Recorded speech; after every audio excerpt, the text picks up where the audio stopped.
Suppose as here we are given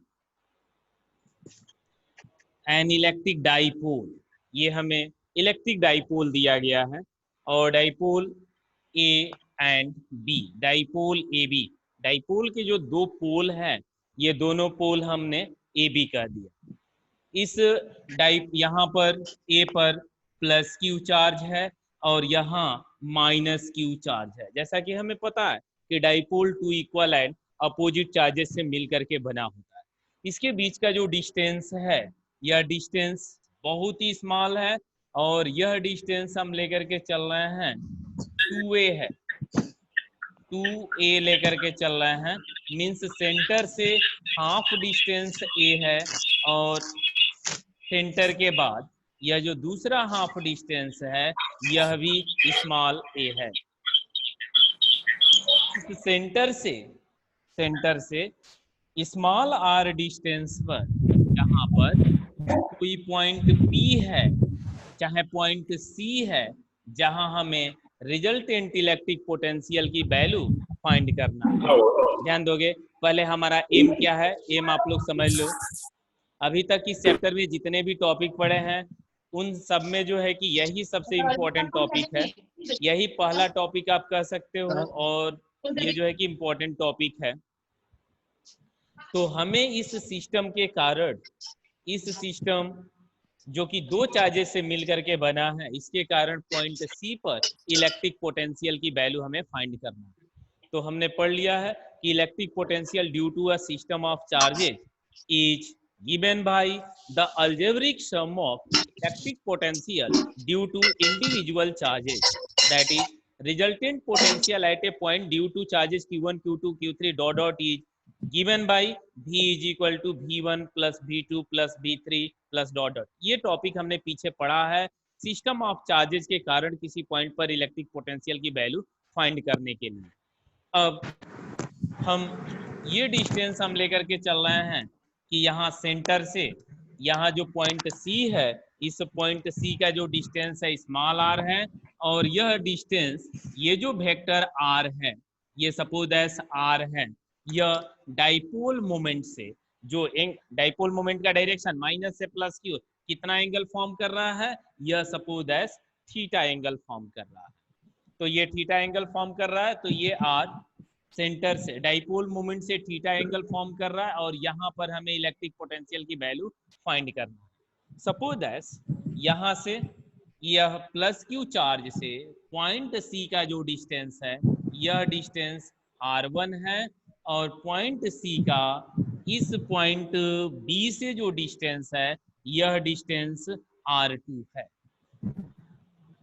हम ये समझ में आया ना, हमारा एम समझ में आ रहा ना, हमें करना क्या है? Hello, yes sir. Yes sir. एम तो समझ में आ पा रहा है ना कि हमें इसके कारण जो है इस दो चार्जेस के कारण, मतलब इस डाइपोल के कारण, इलेक्ट्रिक डाइपोल के कारण सी पर इलेक्ट्रिक पोटेंशियल की वैल्यू हमें फाइंड करना है। लेकिन इलेक्ट्रिक डाइपोल के एक्सियल पे हमने पोटेंशियल निकाला था और इक्वेटोरियल पे भी पोटेंशियल निकाला था। इक्वेटोरियल पे जब हम लेकर के चल रहे थे तो ध्यान दोगे थोड़ा सा, जब इक्वेटोरियल लेकर के चल रहे थे तो यह लाइन डाइपोल मोमेंट से 90 डिग्री का एंगल फॉर्म कर रहा था। जब आप एक्सियल पे लाइन लेकर के चल रहे थे तो डाइपोल मोमेंट से ये जो लाइन थी 0 का या तो 180 का एंगल फॉर्म कर रहा था। यदि 90, 0 या 180 का एंगल फॉर्म हो रहा हो तो उसके लिए आपने रिजल्टेंट इलेक्ट्रिक पोटेंशियल फाइंड कर लिया। अब कोई एंगल थीटा फॉर्म हो रहा हो, 10 डिग्री, 15 डिग्री, 20 डिग्री, जो भी एंगल हो, अगर थीटा एंगल फॉर्म हो रहा हो डाइपोल से, तब कितनी पोटेंशियल होगी उसके लिए अब हम काम करेंगे। तो ध्यान दोगे, बहुत ही आसान तरीका है, जो हमने सिस्टम ऑफ चार्जेस के कारण पोटेंशियल हमने पढ़ा वही प्रोसेस फॉलो करेंगे। तो हम लिखेंगे कि इलेक्ट्रिक पोटेंशियल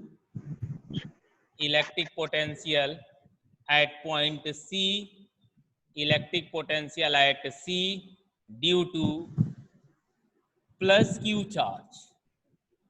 क्यू चार्ज के कारण पॉइंट सी पर अगर आप पोटेंशियल निकालते हो तो दिस वी ए मतलब पॉइंट ए पर प्रेजेंट इस चार्ज के कारण यहाँ पर potential is equal to 1/4 pi epsilon naught Q upon R1।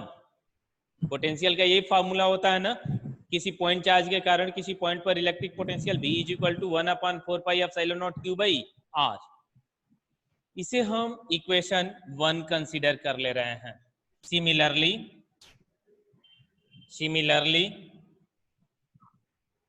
electric potential due to this minus Q charge which lies at point B at point C, VB is equal to, चूंकि negative charge के कारण अब हमें potential निकालना है तो minus हो जाएगा -1/4 pi epsilon naught Q upon R2। यह जो है कि इक्वेशन नंबर सेकंड हो, इसे हम इक्वेशन सेकंड कह दे रहे हैं। तो आगे आप ध्यान दोगे next point, therefore resultant potential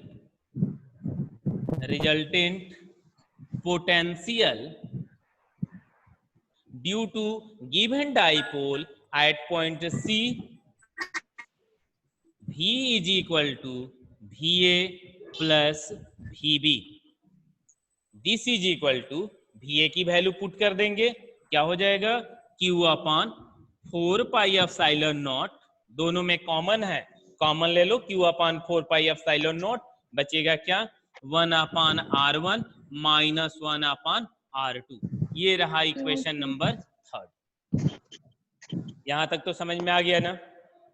अब आप ध्यान दोगे कि अगर हमें किसी पॉइंट पर रिजल्टेंट पोटेंशियल निकालना हो तो भी निकालने के लिए हमें इस पोल से रिक्वायर्ड पॉइंट का जो है कि क्या डिस्टेंस है ये पता होना चाहिए, ये भी पता होना चाहिए, तब जो है कि हम पोटेंशियल की वैल्यू इससे फाइंड कर पाएंगे। लेकिन हम इस रिजल्ट को कन्वर्ट करेंगे केवल R और थीटा के फॉर्म में, R1 R2 नहीं। डाइपोल छोटा है और उससे R1 और R2 पता हो तब हम पोटेंशियल निकाल पाएंगे इस फार्मूले से। लेकिन हम क्या करेंगे, हम जो है कि इस रिजल्ट को कन्वर्ट करेंगे कि यह रिजल्ट इस सेंटर से यह C के बीच क्या डिस्टेंस है इस R के टर्म में आए और थीटा के टर्म में आए। तो इस रिजल्ट को स्मॉल r और थीटा के फॉर्म में हम बदलेंगे। तो देखते हैं इसके लिए हम क्या काम करेंगे। तो हमें R1 को चेंज करना होगा R और थीटा के फॉर्म में, R2 को भी चेंज करना होगा R और थीटा के फॉर्म में। तो हम इसके लिए यहां से एक नॉर्मल लाइन ड्रा कर रहे हैं। ये जो पॉइंट है यहां से इस OC लाइन पर एक नॉर्मल हम ड्रॉ कर दे रहे हैं। ये नॉर्मल लाइन हमने ड्रॉ कर दिया। ये एंगल 90 डिग्री का है। सपोज एस ये हमने लेकर के चला है एन, ये हमने एन नॉर्मल ड्रॉ किया है, दैट इज ये एंगल 90 डिग्री का है। आप देख रहे हो कि ए एन ओ ये कैसा ट्राइंगल है, राइट एंगल ट्राइंगल है। तो इस राइट एंगल ट्राइंगल का यूज करेंगे। हम लिख सकते हैं कि in right angle triangle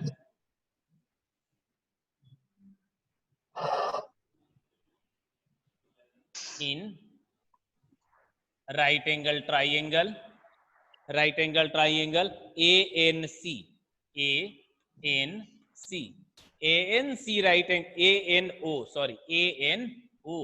ANO right angle triangle में आप लिखोगे कि sine theta is equal to perpendicular upon hypotenuse.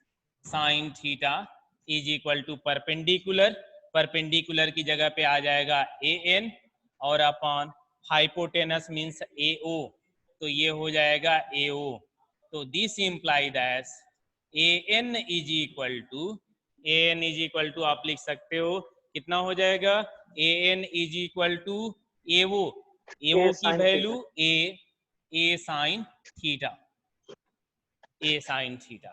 तो हम इस AN की जगह पे पुट कर सकते हैं, इसकी जगह पे हम लिख सकते हैं कि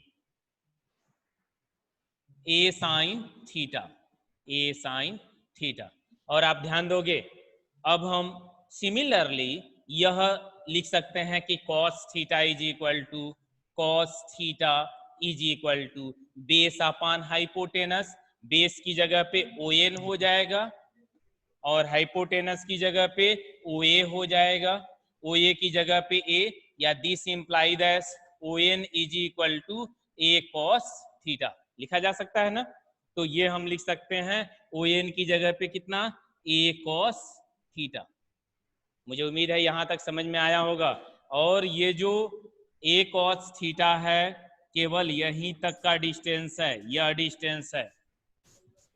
अब हम इसे मिटा दे रहे हैं, यहां से हमने ऐसे काम किया, ये आप समझ जाओगे।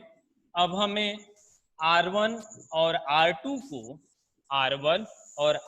को R और थीटा के फॉर्म में कन्वर्ट करना है। तो देखेंगे हम लिख सकते हैं कि अब आप देखोगे यहां से दूसरा भी एक राइट एंगल ट्राइंगल बन रहा है, ANC राइट एंगल ट्राइंगल बन रहा है। Now in right angle triangle ANC में hypotenuse square is equal to perpendicular square plus base square. और आप ध्यान दोगे अब बेस की जगह पे NC होगा और NC की वैल्यू कितनी होगी, R minus A cos theta. बात समझ में आ रहा है कि नहीं। NC की वैल्यू हम क्या लिखेंगे, यस सर। यहां से यहीं तक ना NC है, तो यहां से यहां तक NC है, तो ये टोटल R है। R की वैल्यू O से C तक है। तो अगर आपको NC निकालना है तो R में से A cos थीटा को क्या करना पड़ेगा, माइनस करना होगा। तो आप लिखोगे R minus A cos theta का होल स्क्वायर, फिर प्लस क्या लिख सकते हैं, बोलो थोड़ा, तो आप लोग थोड़ा बोलो, पता चलते रहे। आप लोग ध्यान दे रहे हो कि नहीं। AN plus AN A sin theta. A sin theta, whole square of A sin theta, this plus A square sin square theta। अब आप इसे एक्सपेंड कर दो A माइनस B के होल स्क्वायर पे, तो ये हो जाएगा R square minus A square cos square theta plus A square plus B square minus 2AR cos theta. शायद दिखाई दे रहा है ये 2AR cos theta minus 2AR cos theta, फिर प्लस क्या लिखोगे आप, plus A square sine square theta. समझ में आया नहीं यहाँ तक। अब आप क्या करो काम कि यहाँ A स्क्वायर और कॉस स्क्वायर थीटा और यहाँ A square sine square theta, A square common ले लोगे और cos square theta plus sine square theta is equal to 1। तो बचेगा this is equal to R square plus A square minus 2AR cos theta. समझ में आया नहीं इतना। अब आप इसमें से क्या करो, ये R1 स्क्वायर की वैल्यू है, R1 स्क्वायर की वैल्यू है यह, तो this is equal to R square, on taking common of R square we have 1 plus A square divided by R square minus 2A by R। समझ में आया कि क्यों हमने लिखा 2A by R, क्योंकि नीचे R स्क्वायर से डिवाइड करना पड़ेगा, एक R से एक R कैंसिल हो जाएगा। 2A by R cos theta, ये नहीं दिख रहा होगा ना, ये No sir. 2A by R कितना होगा, ये cos थीटा है, cos थीटा, हाँ ये cos थीटा है, ध्यान दोगे आप। तो ये हो जाएगा। फिर अब आप देखोगे हमने डाइपोल के बारे में पढ़ा है कि dipole is a system that consist from two equal and opposite charges and both charges are separated by a very small distance.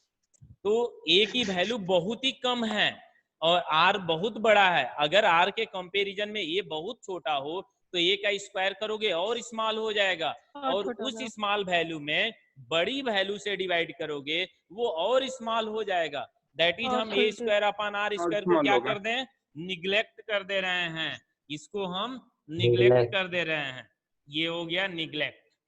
तो अगर हम निग्लेक्ट कर देंगे तो बचेगा this is equal to this is equal to this imply thus R1 square is equal to R1 square is equal to R square 1 minus 2a by R cos theta.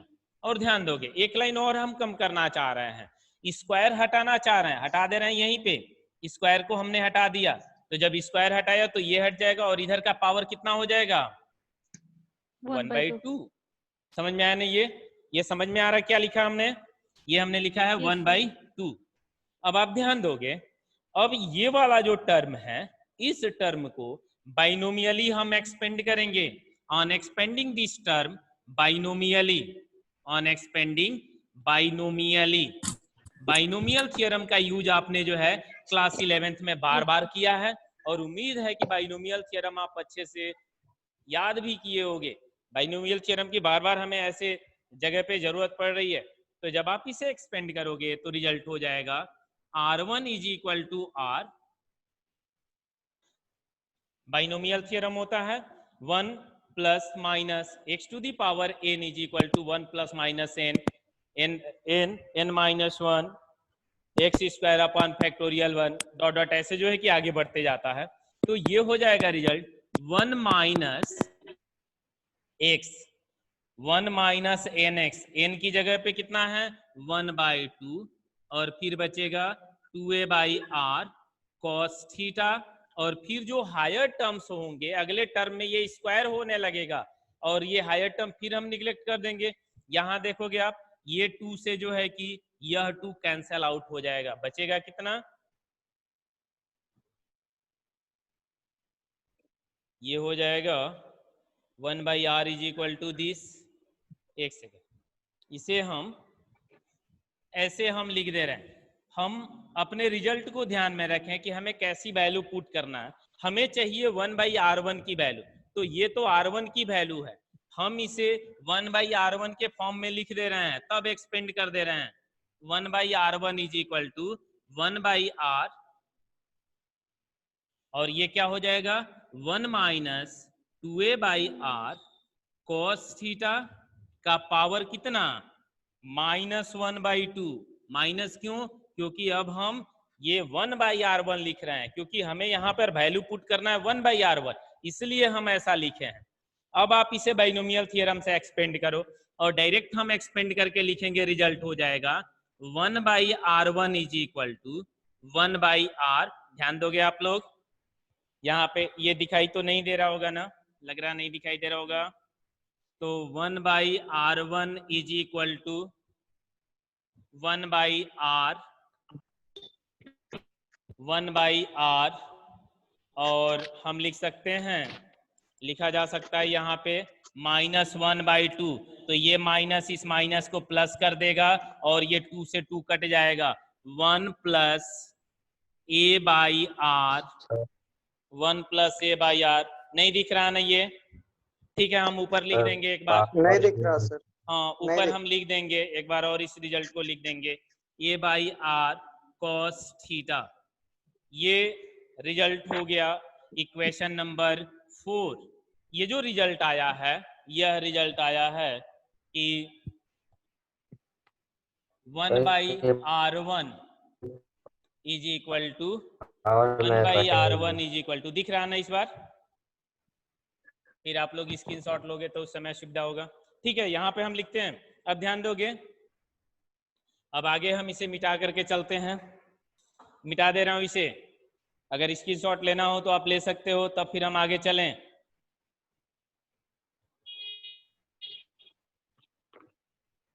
चलें ना आगे,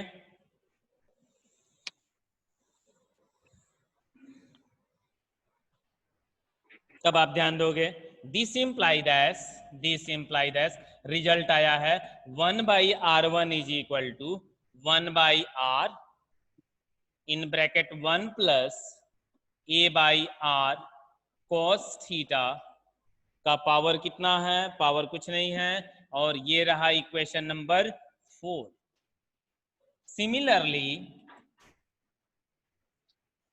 सिमिलरली अब आप फिर यहाँ पे समझोगे, थोड़ा सा आप ध्यान देना होगा आपको यहाँ पे, फिर अब हमें 1/r2 निकालना है, तो 1/r2 कैसे निकालें ये बात देखोगे। ये जो लाइन है तो इस लाइन को आप पीछे बढ़ा दो। ये जो लाइन है, ये सेंटर वाली लाइन, इस लाइन को इमेजिन कर लो पीछे तक, और पॉइंट बी से यहां पर आप नॉर्मल ड्रॉ कर दो। ये नॉर्मल आपने ड्रॉ कर दिया, बात समझ में आया ना। तो ये नॉर्मल आपने ड्रॉ कर दिया, ये एंगल 90 डिग्री का है।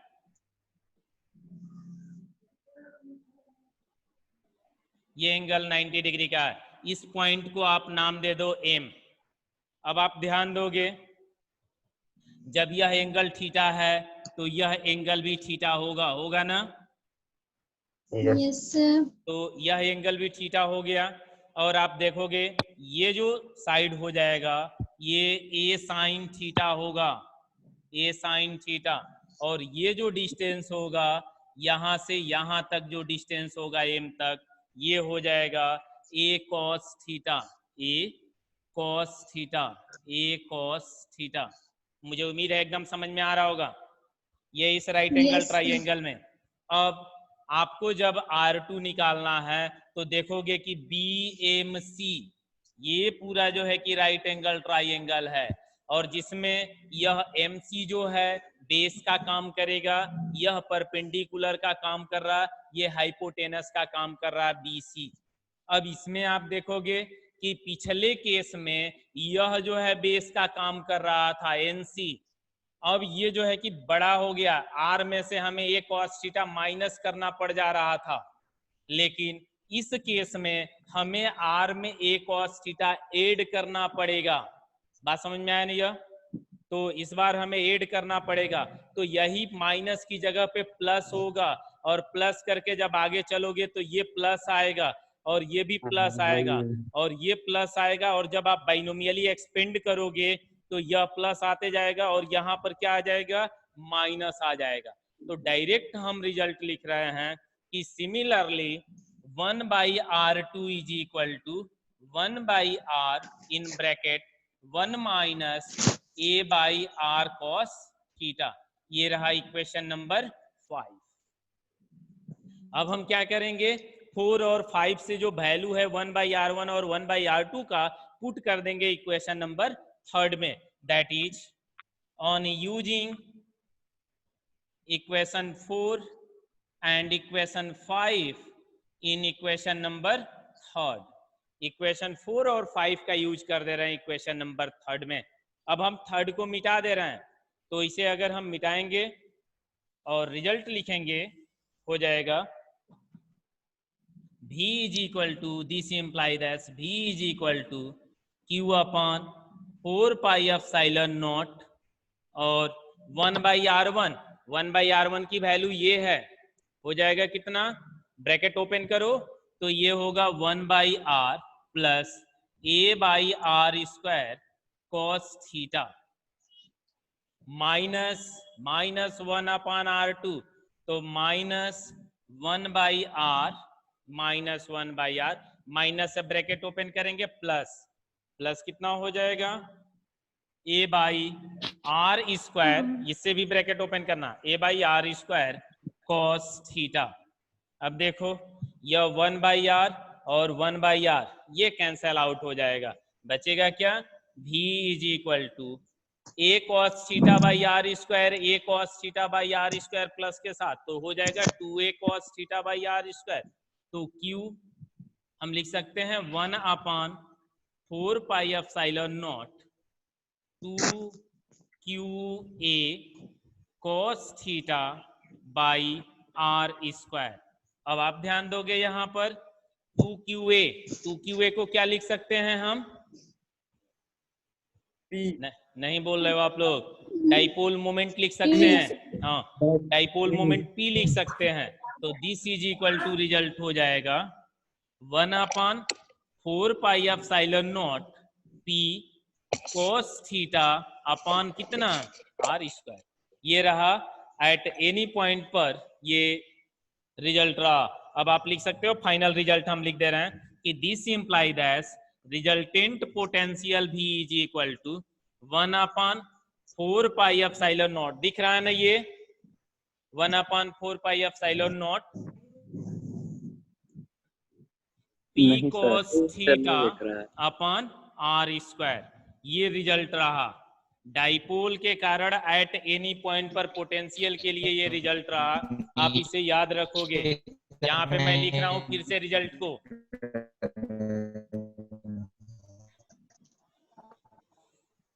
ये जो रिजल्ट आया है, ये रिजल्ट आया है कि electric potential due to electric dipole at any point C which is lies at distance small r from the center of dipole and makes an angle theta with a dipole moment, then V is equal to 1/4 pi epsilon naught P cos theta divided by R square।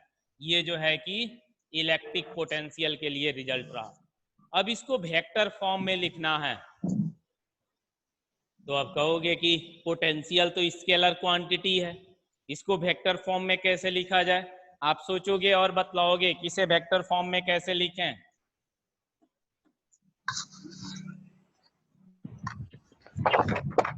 Work भी scalar quantity है, लेकिन उसको भी force और displacement के साथ vector form में लिखा जाता है कि W is equal to vector F dot vector D। वहां पर दोनों वेक्टर में आते हैं। यहाँ पर जो है कि आपको पता है डाइपोल मोमेंट वेक्टर क्वांटिटी है। ये जो R है यह भी पर्टिकुलर हम वेक्टर लेकर के चल रहे हैं। तो आप बतलाओगे कि कैसे हम इन दोनों के वेक्टर फॉर्म में भी को कैसे लिख पाए। देखोगे कैसे लिखा जाएगा। मैं लिख रहा हूं this V is equal to 1/4 pi epsilon naught. अब आप इसे लिख सकते हो vector P dot vector R divided by कितना R क्यूब हम करेंगे। कारण कि ऐसा ही नहीं, आप दूसरे तरीके से भी चाहो तो लिख सकते हो। बतला रहा हूं दूसरा भी क्या तरीका होगा। अब ये क्या हो जाएगा vector A dot vector B is equal to AB cos theta. ये हो जाएगा PR cos थीटा और एक R से एक R कट जाएगा ना, इसी के फॉर्म का रिजल्ट बचेगा P cos theta by R square. या तो चाहो आप ऐसे भी लिख सकते हो कि V इज इक्वल टू, इस पे वेक्टर नहीं लगाना है, ये वेक्टर क्वांटिटी नहीं होगा, पोटेंशियल स्केलर क्वांटिटी होता है। तो V is equal to 1/4 pi epsilon naught vector P dot R cap by R square. ऐसे भी लिख सकते हो स्क्वायर। हाँ, ये R स्क्वायर रहेगा जब R कैप लोगे तो, क्योंकि यूनिट वेक्टर रहेगा। उम्मीद है ये समझ में आ गया। तो ये जो है कि रिजल्ट रहा। अब इससे स्पेशल केसेस अराइज होंगे, उन स्पेशल केसेस के बारे में हम बतलाएं। स्पेशल केसेस ध्यान दोगे। हाँ, स्पेशल केस में कौन कौन सा केस होगा कि एट एक्सियल पॉइंट और एट इक्वेटोरियल लाइन के लिए इससे पोटेंशियल निकाल सकते हो। मिटा देना, ये मिटा देना। एक बार स्क्रीनशॉट ले लीजिए। मिटा दे रहा हूँ इसे। हाँ 6 मिनट है, ठीक है ठीक है, जल्दी कंप्लीट करते हैं। ध्यान दोगे आप स्पेशल केसेस। फर्स्ट केस लेकर के चलोगे कि थीटा इज इक्वल टू 0। यदि थीटा की वैल्यू 0 हो जाए तो रिजल्ट क्या हो जाएगा। ये 0 कहने का मतलब ये जो थीटा ऐसे अभी बना है ये थीटा 0 होगा एक्सियल लाइन पे, और जब एक्सियल लाइन पे 0 हो जाएगा थीटा 0 मतलब एक्सियल लाइन के लिए हम काम कर रहे हैं इस रिजल्ट से। तो V इज इक्वल टू हो जाएगा 1/4 पाई एप्सिलॉन नॉट और cos 0 की वैल्यू 1, तो P cos 0 means P upon R square. ये हमने पढ़ा था ना रिजल्ट एक्सियल के लिए। और दूसरा केस आप देखोगे कि if theta is equal to 90 degree, ये कैसा केस होगा इक्वेटोरियल के लिए, इक्वेटोरियल के ना 90 होगा, तो ये हो जाएगा cos 90 और cos 90 की वैल्यू कितना 0। तो V इज इक्वल टू कितना हो जाएगा 0। में आ गया। तो ये टॉपिक इस तरीके से कंप्लीट हो गया। हमें न्यूमेरिकल्स वगैरह भी कराने थे, मैंने न्यूमेरिकल्स आपको मैसेज करके भेजा था, पिछले दिन का हम बतलाए थे कि ये काम हम करेंगे, लेकिन अब आप वो न्यूमेरिकल्स करना सभी, उसमें से जो नहीं आएगा वो आप ये कमेंट करोगे, मैसेज करोगे, मैं वो न्यूमेरिकल जो है कि बतलाऊंगा। अगले दिन जो है कि हम बतलाएंगे relation between electric potential and electric field, और इम्पोर्टेंट टॉपिक फिर एक लेकर के चलेंगे इक्विपोटेंशियल सरफेस। इसके बाद से हम आ जाएंगे पोटेंशियल एनर्जी पे। तब जो है कि 2-3 क्लास के बाद ही, लगभग लग रहा है 4-5 क्लास लग जाएगा, 4-5 क्लास के बाद हम आएंगे कैपेसिटर एंड कैपेसिटेंस पे। बड़ा इंपॉर्टेंट टॉपिक होगा इस चैप्टर के लिए, तो रहने दे रहे हैं। किसी को कुछ पूछना नहीं ना है? जरा आप पूछ ले। अभी टाइम है, कितना टाइम है?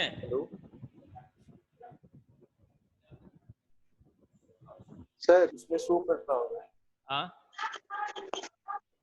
टाइम कितना बचा है? हाँ ठीक है, अभी टाइम दिख रहा है मुझे, 4 मिनट है। मैं सोचा कि अब टाइम खत्म होने वाला है, जल्दी जल्दी हम लेकर के चलें। चलो ठीक है, तो आप लोग कुछ पूछ लो तब तक इस चैप्टर से रिलेटेड, या मैं कहोगे आप लोग तो मैं पूछूंगा कुछ, आप लोग पूछो अगर कोई प्रॉब्लम हो तो। सर जरा पूछ रहे हैं सर। हाँ हेलो, यस सर। हाँ बोलो। सर जब इक्वेशन थर्ड फोर्थ को, मतलब फोर्थ और फिफ्थ को जब थर्ड में पुट कर रहे थे, हाँ तो 1/r प्लस फोर्थ a और अपॉन फिफ्थ r को स्क्वायर, थर्ड में पुट कर रहा था। हाँ तो 1/r plus a upon r square cos theta हो रहा था ना? हाँ हो रहा था।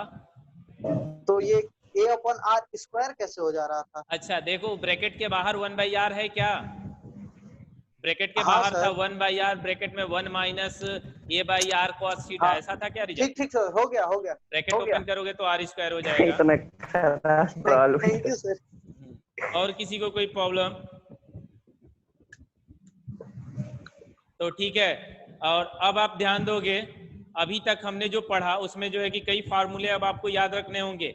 इलेक्ट्रिक फोर्स के लिए formula Coulomb's law, F = k/Q1 Q2 / r square. Electric field किसी पॉइंट चार्ज के कारण किसी पॉइंट पर E = 1/4πε0 Q/r स्क्वायर। थोड़े थोड़े से डिफरेंस होंगे।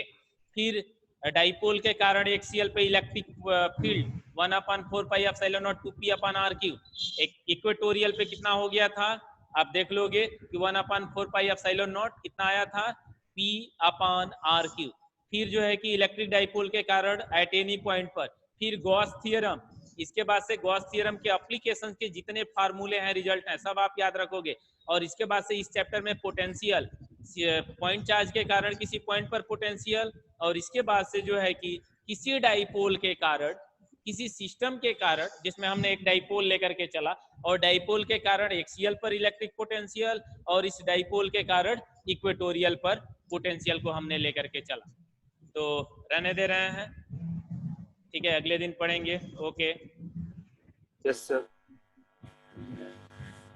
Thank you sir. Thank you, sir. Thank you, sir. Have a nice day, sir.